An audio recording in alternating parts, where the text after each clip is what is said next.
নমস্কার, সবাই কেমন আছেন? আশা করি অনেক ভালো আছেন। তো সবাইকে শুভ সকাল বলবো না দুপুর বলবো জানি না, তো বললাম দুপুর।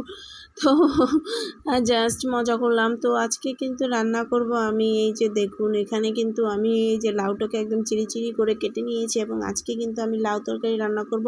তো তেলে আমি একটু সরষে ফোড়ন দিয়ে দিয়েছি, দিয়ে এখন এই লাউটাকে ছেড়ে দেবো। আর এখানে কিন্তু একটু জিরা, হলুদ, লবণ যা যা লাগে সব দিয়ে দিয়েছি, দিয়ে ভালোভাবে নেড়ে চেড়ে তারপর এটাকে ঢাকনা দিয়ে ঢেকে দিলেন। এটা দিয়ে অনেক জল বেরোবে এবং ওই জলেই কিন্তু আমার মানে লাউটার কোনো এক্সট্রা জল ইউজ করতে হবে না, ওই জলেই কিন্তু আমার লাউ রান্নাটা হয়ে যাবে। তো আজকে লাউ খাওয়ার একটাই কারণ হচ্ছে অনেক দিন হয়েছে লাউ খাই না, তাই ভাবলাম আজকে একটা লাউ নিয়ে আসি বাজার থেকে। তাই গিয়ে বাজার থেকে এই লাউটাকে কিনে নিয়ে এসে, এবং লাউটা এতটাই কচি ছিল কি, বাট তার ভিতরে এত আঁটি ছিল, মানে কি বলবো। তো এখানে আজকে আবার ডিম রান্না করব। তো এদিকে কিন্তু লাউ তরকারি একদম কমপ্লিট হয়ে গেছে, রান্না রেখে অনেক কাজ করে এসেছি, এসে দেখি লাউ একদম মানে কি বলবো, দেখুন এক ফোঁটা জল দিয়ে তারপরে কি পরিমাণ জল দিলে একদম নরম হয়ে গেছে।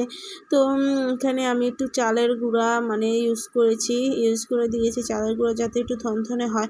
আর ধনেপাতা ছিল বাসায়, সেই ধনেপাতা দিয়ে দিলাম। আর এইভাবে রান্না করলে কিন্তু লাউ এত খেতে মজা লাগে।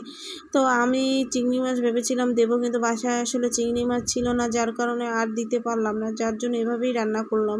তো দেখুন এখানে লাউ কই, লাউর থেকে যেন লাউর আঁটিগুলোই চিনাচ্ছে। তো যাই হোক, এখানে লাউ রান্না করা কমপ্লিট হয়ে গেছে। এখন লাউটাকে আমি রেখে দেবো, রেখে দিয়ে ডিম রান্না করতে চলে যাব। তো আজকে ডিম রান্না করার একটা কারণ হচ্ছে মাসের ভিতর একবার না একবার একটা ডিম রান্না করতেই হবে, ডিম না রান্না করলে আবার হয় না। তো এখানে এই যে ডিম দিলাম, এখানে ডিমের ভিতর হলুদ লবণ মেখে এখন ভেজে নেব। ছেলের আবদার ডিম রান্না করতেই হবে, তো ভাবলাম তাহলে আজকেই ডিম রান্না করি। তো এখানে ডিমটার তেলের ভিতর দিয়ে এখন আমি ভালো করে একটু ভেজে নেব, ভেজে তারপর আমি উঠিয়ে নেব, উঠিয়ে তারপর সব মানে পেঁয়াজ ভাজবো, পেঁয়াজ আর আলু ভাজবো। তো আমি কিন্তু সবসময় পেঁয়াজ আর আলুর সাথে কিন্তু ভেজে নিই, কারণ তাহলে না আলুটা বেশ নরম হয়ে যায়। তো অনেক সময় এমন আলু হয় মানে ঝোলে দেওয়ার পরও নরম হয় না, তো আমার একদম বিরক্তি লাগে, যার জন্য এই প্রক্রিয়াটা আমি মানে ট্রাই করি যে তাতে ভালোই আলু সিদ্ধ হয়ে যায়। তো এখানে এই যে তেলের ভিতর আমি এখন পেস্ট দিয়ে দিলাম, পেস্ট দিয়ে এখন পেস্টটাকে ভালো করে মানে একটু রান্নাবান্না বলে ভেজে নেব, ভেজে তারপর আমি আলুগুলো ছেড়ে দেব। তো এদিকে আবার ওই পাশে কিন্তু আমি মশলাটাকেও রেডি করে রেখেছি, সব হাতের কাছে রেখেছি, হওয়ার পর তাড়াতাড়ি বসিয়ে দেবো। তো এখানে রান্না করতে করতে কারেন্ট চলে গেছে, আর ইদানিং এত কারেন্টই ডিস্টার্ব করে, তারপরেও কি করব। আর আমার রান্নাঘরটা এমন পজিশনে মানে কোনো আলো পড়ে না, লাইট জ্বালিয়ে সম্পূর্ণ রান্নাটা করতে হয়। তো এখন কিন্তু আমি আমার মোবাইলের ফ্ল্যাশে লাইট ধরিয়ে এই ভিডিওটি করেছি। তো ভিডিও করতে করতে কিন্তু বাচ্চাদেরও স্নান টান করিয়ে দিয়ে এসেছি, দেশে আবার এই যে বাকি কাজ যতটুকু বাকি ছিল যে মশলা দেওয়া, সেই মশলাটুকু দিয়ে দিলাম। এখন আমি এই মশলাটাকে ভালো করে কষিয়ে নেব, কষিয়ে তারপর আমি ডিমটা ছেড়ে, ডিমটাও কিন্তু এই কষানো মশলার ভিতর দিয়ে ভালো করে ঝোল মেখে নেব। তো এই যে দেখুন মশলা কিন্তু কষে এসছে, জল শুকিয়ে কিন্তু আস্তে আস্তে তেল বের হয়ে যাচ্ছে। এখন আমি কিন্তু একটু পরে ডিমটা ছেড়ে দেবো, আর একটু টানানোর পরে ডিমটা ছেড়ে দেবো। তো এখানে কিন্তু এই যে দেখুন আমি এই ডিম ভেজে রেখে দিয়েছি এই পাশে, আর আমার বড় ছেলে একটু পর এসে দেখে যাচ্ছে। তো এই যে মশলা ভালো করে কষানোর পর এই যে ডিমগুলো দিয়ে দিলাম মশলার ভিতর। এখন আমি গায়ে ভালো করে মশলা মেখে নেব। ভাববেন যে মশলা দিয়ে আমি এখানে কি করছি বলেন তো, গায়ে হলুদ করছি, ডিমের গায়ে হলুদ হচ্ছে।